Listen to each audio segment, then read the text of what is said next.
Welcome, everybody. We're going to talk a little bit here today about retention. We're going to use some of the marketing strategies on the retention side. What can we do to improve retention using some of the techniques that we've used in the past on the marketing side? I'm going to share my screen with you briefly, and we'll jump in.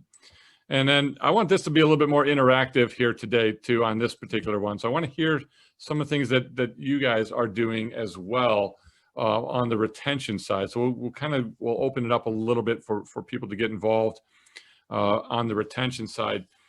But I want to start with some of the traits of world-class schools. So some of the 5 key traits of a world-class school. Number 1, brand affection with target customers.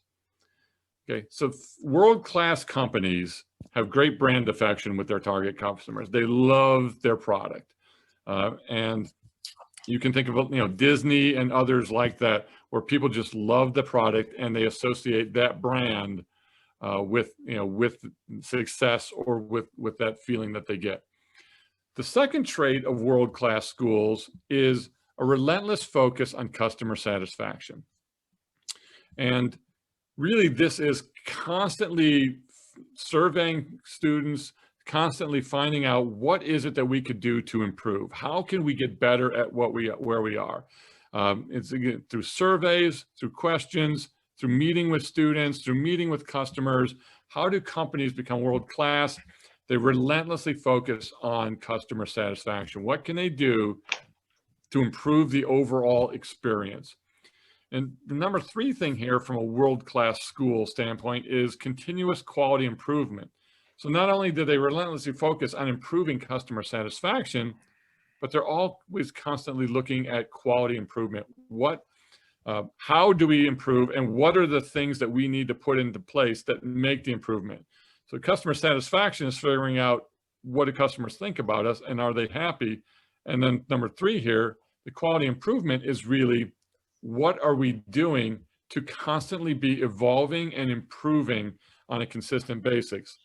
Then the last 2 things, and that's where we're going to focus today, is on quality improvement. And the last 2 things from a world-class school standpoint would be talent, leadership, and development. World-class schools, world-class businesses, they focus a lot of time and effort on improving the talent, developing the talent, and creating leaders out of their team. So they look for people that are open-minded, that are willing to improve and are willing to do what it takes to learn and become better at what they do. And then the last thing, world-class companies and schools, they appreciate their team, they empower their staff to make decisions and step up, and they also constantly are motivating their team. They motivate their team to become better at what they do, and to want to be there and to want to be involved in exactly what the opportunities are there, but I want to get involved. So some of the marketing practices that we use. So from a marketing standpoint, these are some of the best practices in marketing.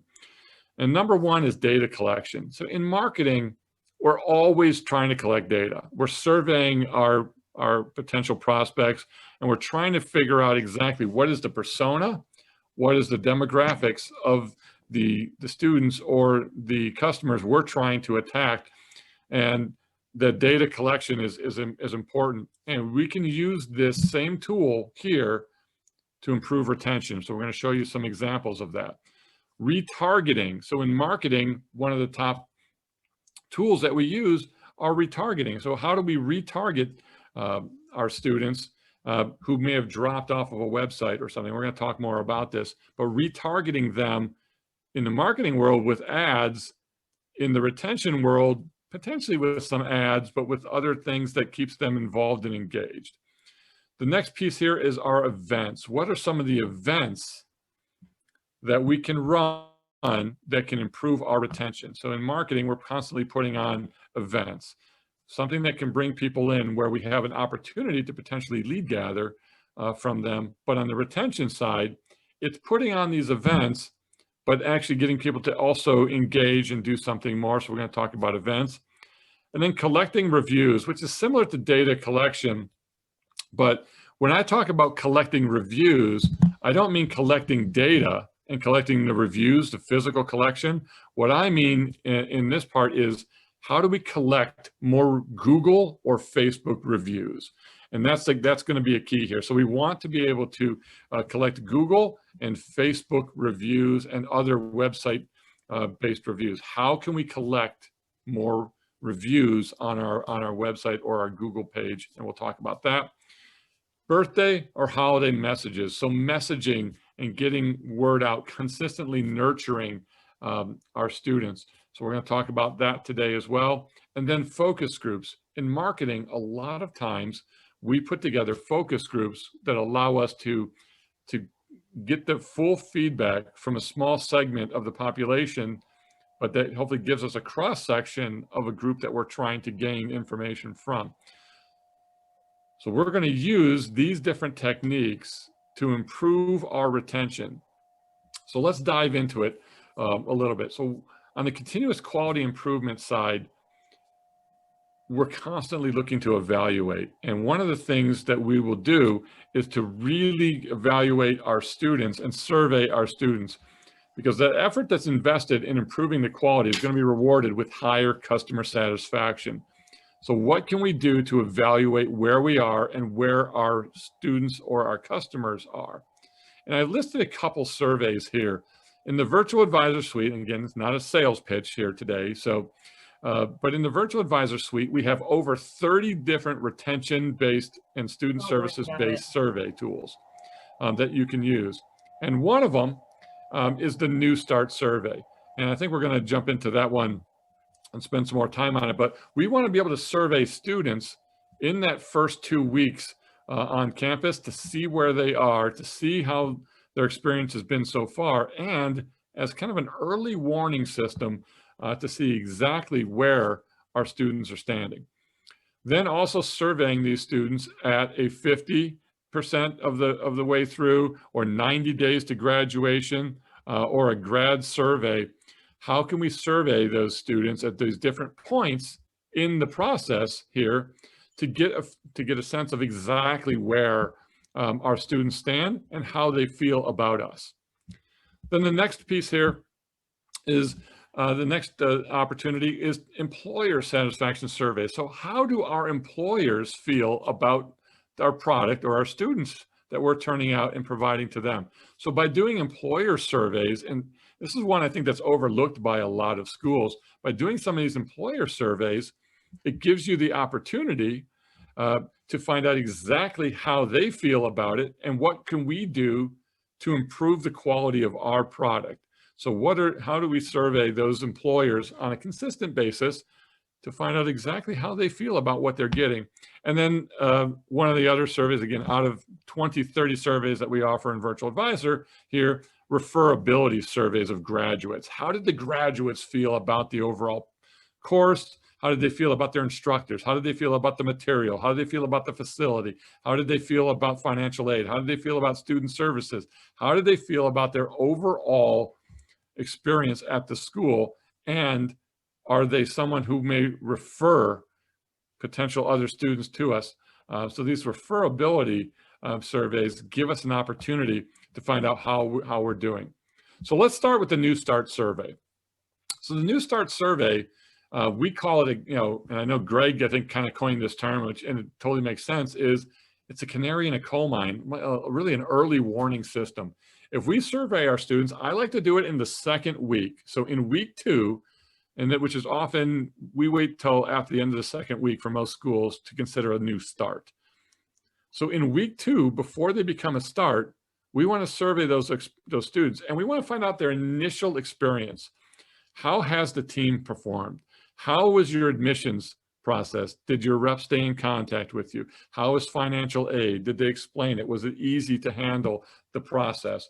How was the orientation? How was paperwork gathering? And then also, now that you're here, some questions.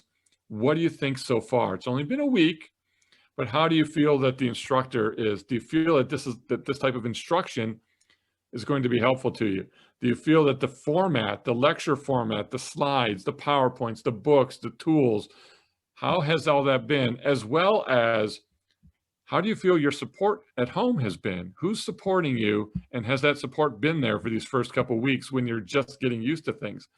How has your budgeting been? Are you staying on budget? Are you spending more money than you thought, or transportation issues? And the key here is we want to find out if there's anything that's hidden beneath the surface that we don't know about yet that could potentially cause a student to drop. So it's really important, I think, to survey those students in the first 2 weeks, that second week, find out where their confidence level is. Are you confident on a scale of 1 to 10? How confident are you that you'll be able to complete and graduate from this program? And if we get some low scores or some potential concerns, I don't like the teacher, I haven't made any friends, I'm finding the transportation difficult to get to the bus schedule, whatever it means, those are students that need to be brought down to whoever handles your counseling, student services or what have you, and reevaluate and work with those students to see what we can do to help them at this point in time. The 50% of the program, or 90 days to graduation surveys, very simple. We want to get their insights on how things are going. Now, these aren't modular course evaluation surveys, but that's also another opportunity, is every single course that they take, survey them. How was the course, the materials, the facilitator, ... How do you feel so far?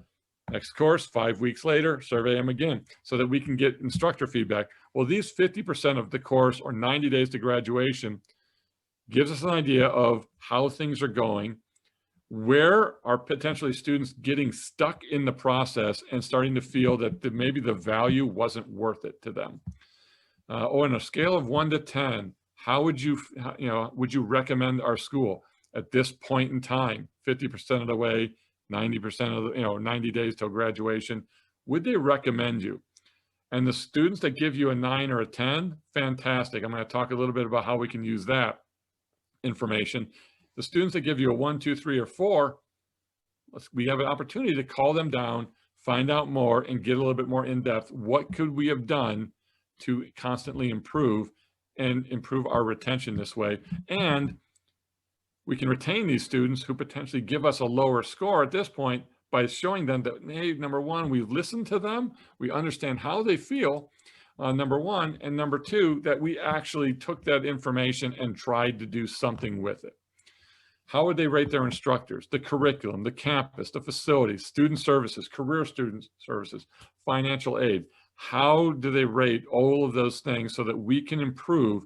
And once you understand where your students seem to be constantly pointing towards, when you improve those pieces one by one, it's going to lead to greater retention of our students. And if you can improve your retention rates by a good 5%, it's like increasing your enrollment by 5%. Because it keeps more students there, more students graduate, improves your numbers, improves the referability of your school, and makes your school greater.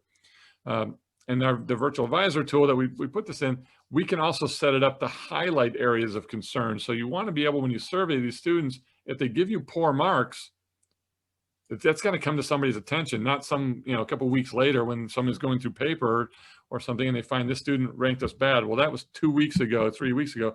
We want to know now, today. If I give you a survey, I want to know instantly, where do we have a problem? Who do we have a problem with? And what can we do to help them? So this, one of the areas, again, similar to marketing, where we want to do some study and some research on our prospects. In this case, on our current students. So retargeting. So retargeting is another area that we talk about. And in marketing, a retargeting campaign is typically there to remind website visitors of your products and services after they left your website without filling out a lead form. So if somebody hits your website and they bounce and they leave, you want to be able to retarget them with Google ads or something. So that's where your retargeting campaigns come in. How do you retarget those people? They hit your website and they left. The same principles can be used in retention with current students, and it can even be used with drops or withdrawals as well. And I think this is a forgotten tool, and I'd be curious to know, you can even post it in the chat, and I'd be curious to know this in the chat as well. So if you guys want to put something in chat, how do you retarget your students who have dropped? So do you have a an official re-entry program at your school? So if you want to type something into chat, just let me know. Do you have a re-entry program that addresses the withdrawals or drops or potentially terminations of your students to get them to want to come back and re-enter and move forward? I'll be curious if you can just type it in chat. Yes or no. Yes, we have one. No, we don't. But do you have a re-entry program? So Suzanne, I believe you are recording this session. So Michelle, yes, you've got one. Dean Vines, yes. Fantastic. So that's one. Now, email, Facebook ads, video emails, text, anything that you can send to students with career-oriented information. We want to continue to target students while they're in school and continually, I hate the word sell, but we really want to continually sell the value of what our school has to offer and continue to remind them, because normally what we see is when a student starts, and I don't know, I got to do this on a screen here. A student starts, when they enroll, that's the highest level of motivation that student is usually ever at, is the day they enroll. And there's a slow bleed down all the way to graduation. And that slow bleed is their motivation level. And usually it gets, usually it gets lower, and there's a line that it crosses. That line is the value line. As soon as their motivation is below the value of what they believe they're receiving, then they're going to, they're going to potentially drop on you. So we want to continually inspire our students and continually sell to them beyond there. Video email, I think, is a fantastic tool. If you're not using video email, stop sending emails. Start using video email. It's going to give you one of the the best returns on what you do. And then drip marketing.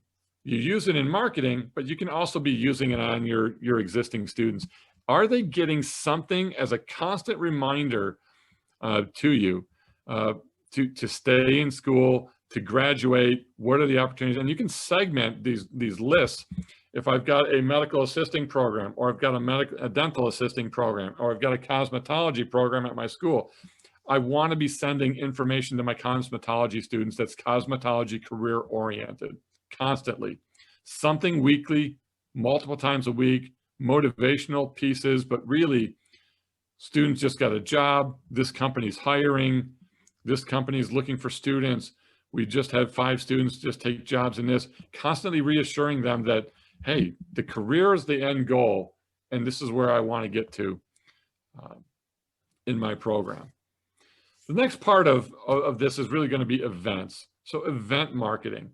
And event marketing is really a strategy marketers are going to use to promote their brand, their product, their services with in-person or real-time engagement with prospects.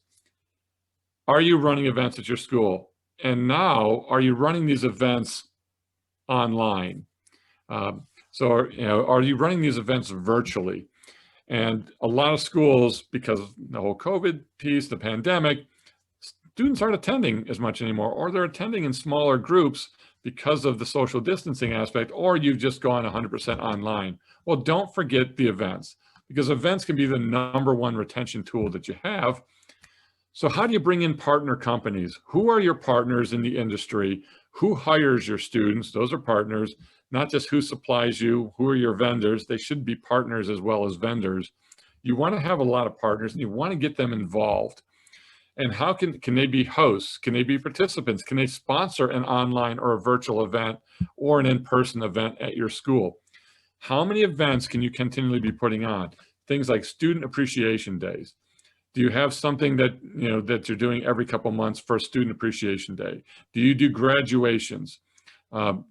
Well, no, we stopped doing graduations because of the pandemic. Well, you could certainly do a graduation virtually. Does it have the same gravitas? Well, it does if you do it right. Well, we can't afford this, or this. This is where those partner companies come in. They can help sponsor some of the technology and tools that you may need to have a great event or a great graduation? Can you send cap and gowns out, or can you send everybody at least a cap, not a gown necessarily? Can caps be sent to the students with a tassel, and you're mailing those out? Well, that's postage, that's this, I got to get caps. You're saving a lot of money when you're not having the school students in there anyway. Send that information out. Is there something, can one of your sponsors provide them with a little gift, a graduation gift that you can send? So you can send them a little box, and somebody can sponsor this entire piece, or I send you a box. In the box is a graduation cap. It's a little gift. It's something else. People love gifts. People love to get things, and they want to know that they are appreciated there. Career fairs. You can do online career fairs just as easy as you can do in-person career fairs. Holiday events. Some schools have done egg hunts or costumes or pancake breakfasts or eating contests. Well, those are all great in person. But what do you do virtually? Well, you need to be able to come up with some unique things. And even using the technology that we're using here, these breakout rooms, you can create breakout rooms for your students and do some of these little contests, put them with groups, have some fun contests and things like that that you can do. And then the last thing here is remember to post the results or pictures, even if you're doing virtual, remember to post these events on your social media and keep people apprised as to what you're doing. So earlier we talked about some of the surveys that you can do.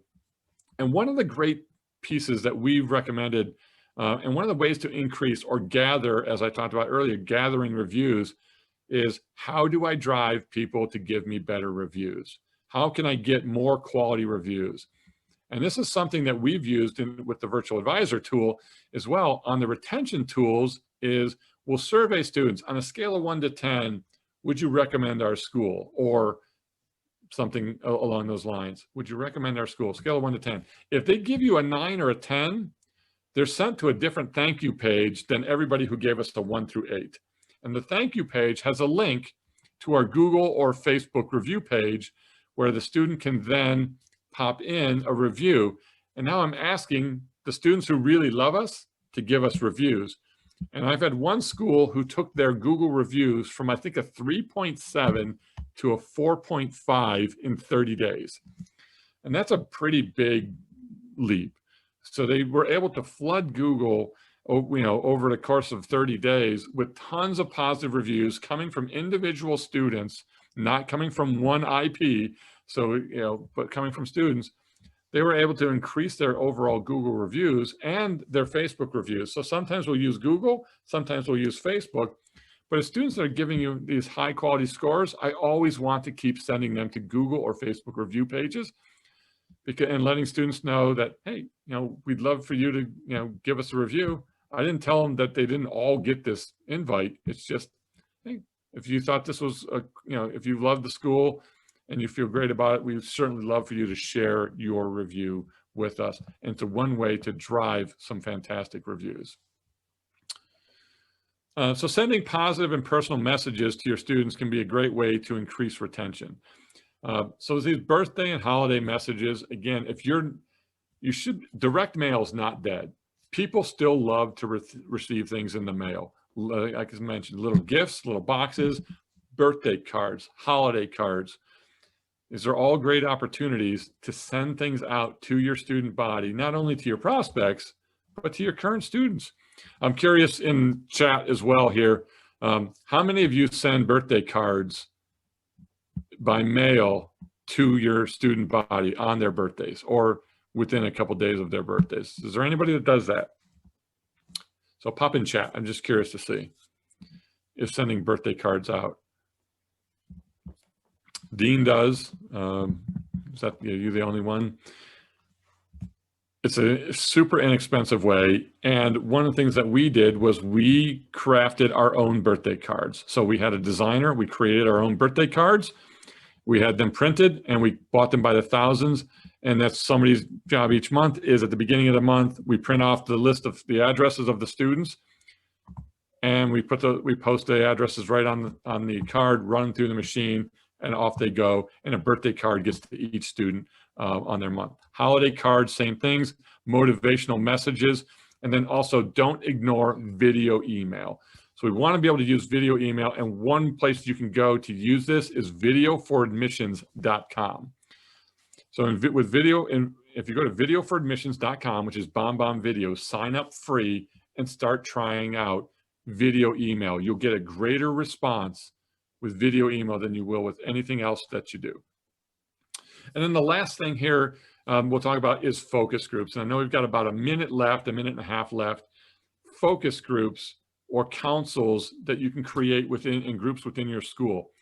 And again, just because you're online or virtual now doesn't mean you can't do these. They're just as easy, maybe even easier now to be able to do that.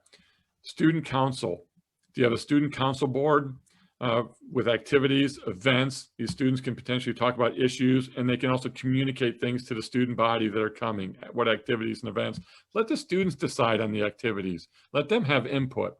A student leadership council. These are the top students, not necessarily student council, but they may be one per program, and they meet with you to provide input or feedback on issues and opportunities within that particular program or the school. And then you can have program roundtables where you can get feedback on your programs, your marketing, what do students think about those things. And then the last piece is community support. If you can get students involved in supporting the community as well, all this stuff provides great feedback for social media, but it also will help your students meet with each other. And because virtually they're very isolated, you must do weekly or monthly virtual events within programs, and then you should also be doing it monthly within the school. You need to have monthly virtual meetups with all of your staff. So I think we have about 5 seconds before we go. Hopefully you found some great takeaways in this session, and we will see you then